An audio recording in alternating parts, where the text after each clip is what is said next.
Assalamualaikum warahmatullahi wabarakatuh. Waalaikumsalam warahmatullahi wabarakatuh. Alhamdulillahi rabbil alamin. Wa bihi nasta'inu ala umri dunya waddin. Asyhadu an la ilaha illallah wa asyhadu anna Muhammadan abduhu wa rasuluh. La nabiyya ba'da. Qala Allah Ta'ala fil kitabil karim, a'udzu billahi minasyaitonir rajim. Ya ayyuhalladzina amanu taqullaha haqqa tuqatih wa la tamutunna illa wa antum muslimun.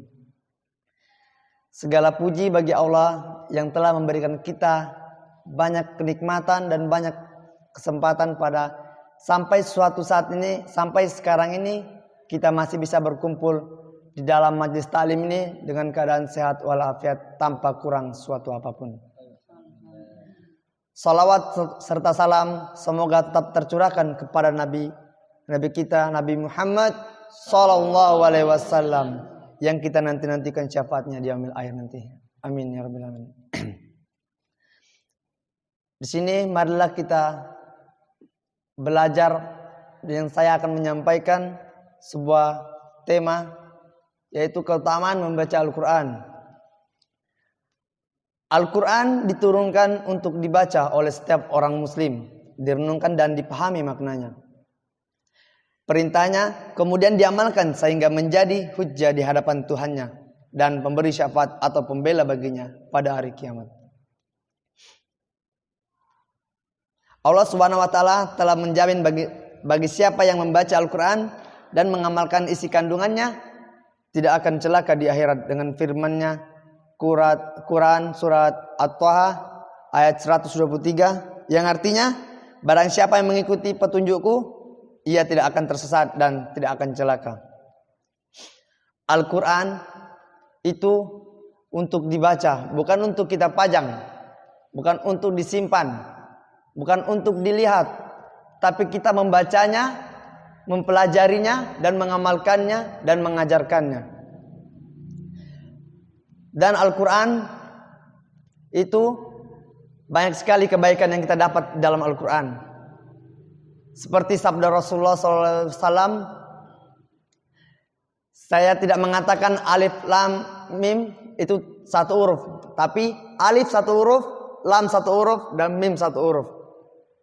Nah, alif satu huruf itu berarti kita mendapatkan 10 kebaikan. Kalau kita baca alif lam mim itu kita sudah mendapatkan 30 kebaikan.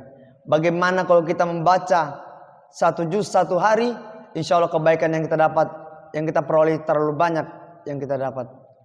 Betapa mulianya Al-Quran, betapa mulianya Allah Subhanahu wa taala.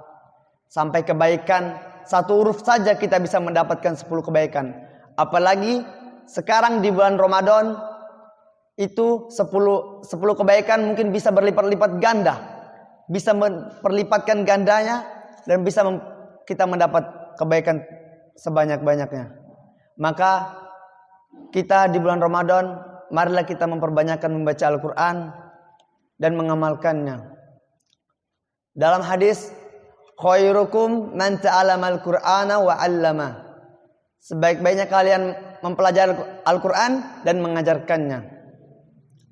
Nah, kalau kita lihat di zaman yang canggih ini, banyak orang sedang sibuk berniaga, sibuk berpolitik, tapi tak ada waktu untuk membaca Al-Quran.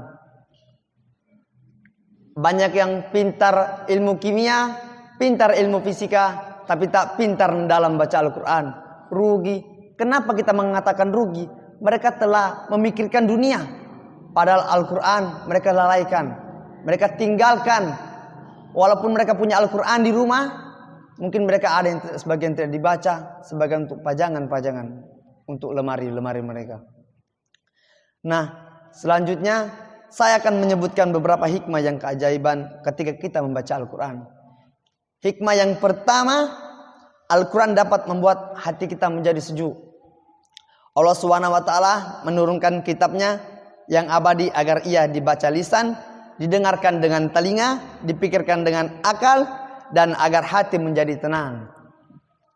Kehidupan pun menjadi lebih mantap, terarah karena Al-Quran mengajarkan hikmah dan ukhuwah.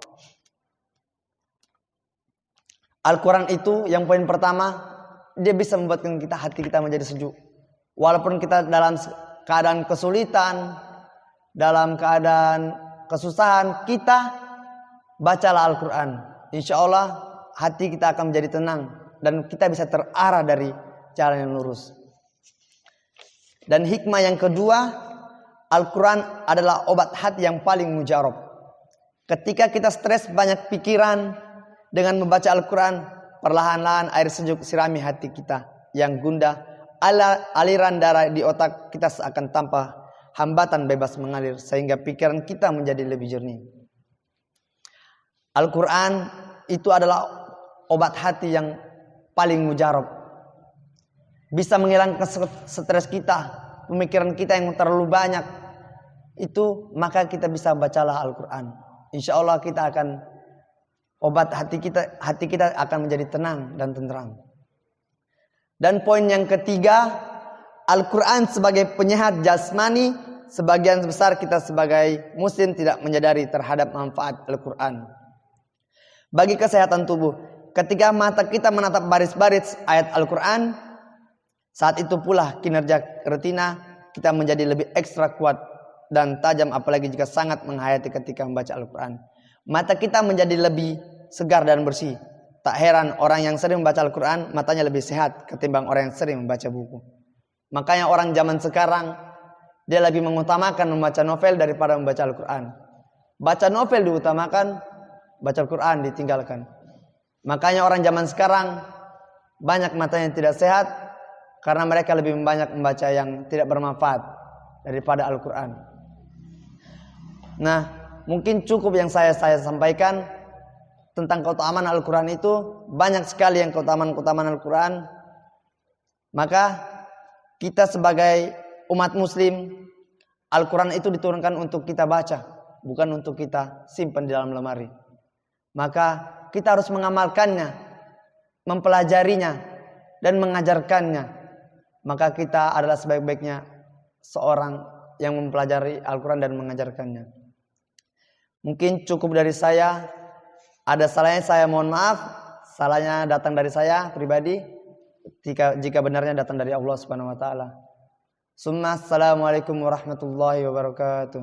Waalaikumsalam.